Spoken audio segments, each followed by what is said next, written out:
Pada bulan Desember kemarin, saya berjumpa dengan sekelompok subscriber Verbum Veritatis di Ngabang, Kalimantan Barat. Saya melihat ada satu antusiasme dan ekspresi dukungan yang sangat besar bagi pelayanan apologetika Kristen di Indonesia. Sesuatu yang bisa dimengerti, mengingat telah sekian lama kekristenan di Indonesia dijadikan sansak, sasaran ocehan, fitnah, omong kosong, termasuk juga kekerasan fisik demi kekerasan fisik yang merupakan satu pemandangan umum, fenomena umum di Indonesia sampai dengan detik ini. Nah, dalam percakapan hangat dan penuh gelak tawa itu, ada seseorang di antara mereka yang mengajukan pertanyaan ini, sebenarnya apologet itu apa sih? Nah, karena saya tidak ingin membuat suasana santai itu mendadak menjadi obrolan super serius, saya menjawab tukang libas para penyesat dan orang-orang yang ngoceh tak jelas mengenai kekristenan.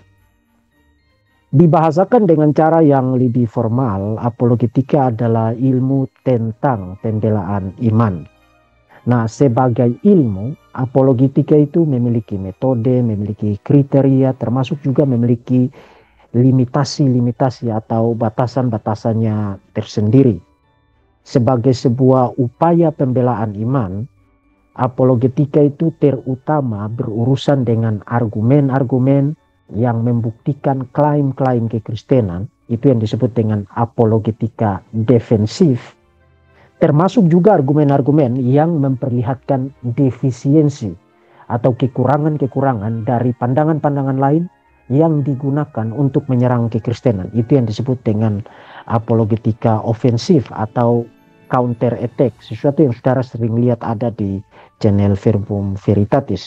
Jadi seorang apologet adalah seorang yang memahami kekristenan secara baik dan tahu bagaimana cara mempertahankan klaim-klaim kekristenan di ruang-ruang publik, baik dengan cara memberikan pembelaan-pembelaan defensif maupun memberikan pembelaan-pembelaan yang bersifat counter attack atau pembelaan ofensif. Nah, di era kecanggihan teknologi dan kemudahan akses internet seperti sekarang, apologetika akan menjadi satu sarana pekabaran Injil yang sangat-sangat efektif. Dan karena itu harus diberikan perhatian maksimal oleh kekristenan, termasuk harus mendapatkan dukungan maksimal dari gereja-gereja di Indonesia. Nah, saya ingat ada seorang filsuf bernama Isaiah Berlin yang pernah bicara tentang dua konsep liberty, dua konsep kebebasan.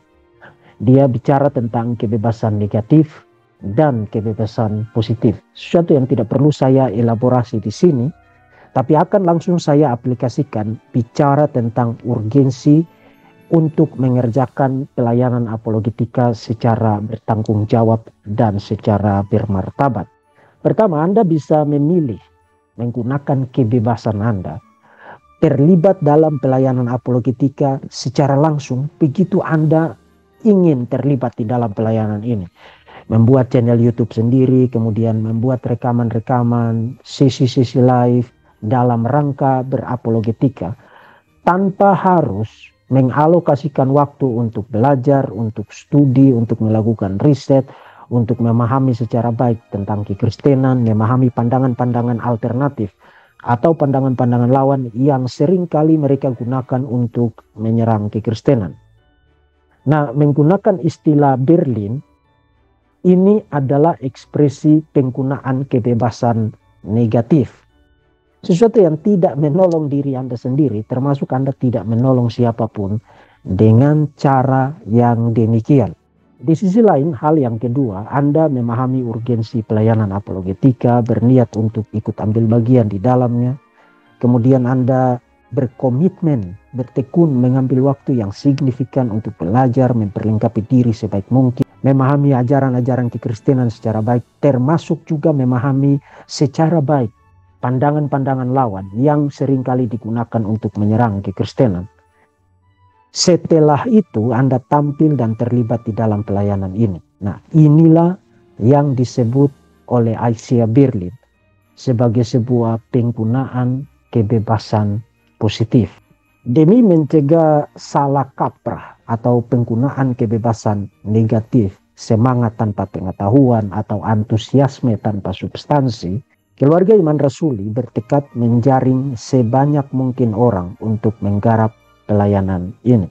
Kami menyediakan pengajaran-pengajaran yang kredibel dan dapat dipertanggungjawabkan mengenai Alkitab, doktrin-doktrin inti kekristenan, sejarah kekristenan, dan sebagainya. Kemudian memperlengkapi para anggota kami dengan cara-cara berapologetika yang tentu saja bisa juga mereka lihat dan amati sendiri dari kiprah apologetika dari para pengajarnya seperti Pak Gracia Pelo, Pak Jimmy Jeffrey, dan saya sendiri di channel Verbum Veritatis. Karena itu sebagai salah seorang pengajar utama di KIR, saya mendorong para member KIR untuk tetap bersemangat dan bertekun dan berkomitmen untuk mengikuti setiap sesi pengajaran yang terjadwal, termasuk proaktif memperkenalkan KIR kepada sebanyak mungkin orang. Nah, dalam rapat bersama para admin KIR beberapa waktu yang lalu, kita menargetkan di akhir tahun 2022 member KIR menjadi 2.000 orang. Hal itu hanya bisa terjadi kalau kita semua, baik yang admin maupun para membersnya, proaktif memperkenalkan dan mengajak sebanyak mungkin orang untuk bergabung bersama dengan KIR.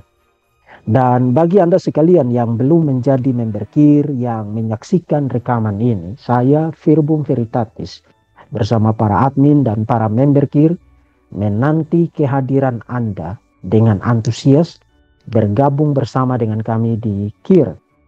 Mari kita bentuk satu kekuatan intelektual, satu kekuatan spiritual yang besar dan tangguh untuk menjangkau Indonesia dengan Injil Tuhan Yesus Kristus, dan kita berdoa Indonesia dimenangkan bagi kemuliaan Allah Tritunggal.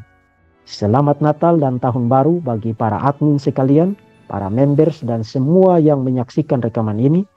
Masa depan, pelayanan, keluarga, pekerjaan, dan segenap aspek kehidupan kita ada dalam kendali dan kontrol berdaulat dari Bapa, Putra, dan Roh Kudus, Tritunggal yang mulia.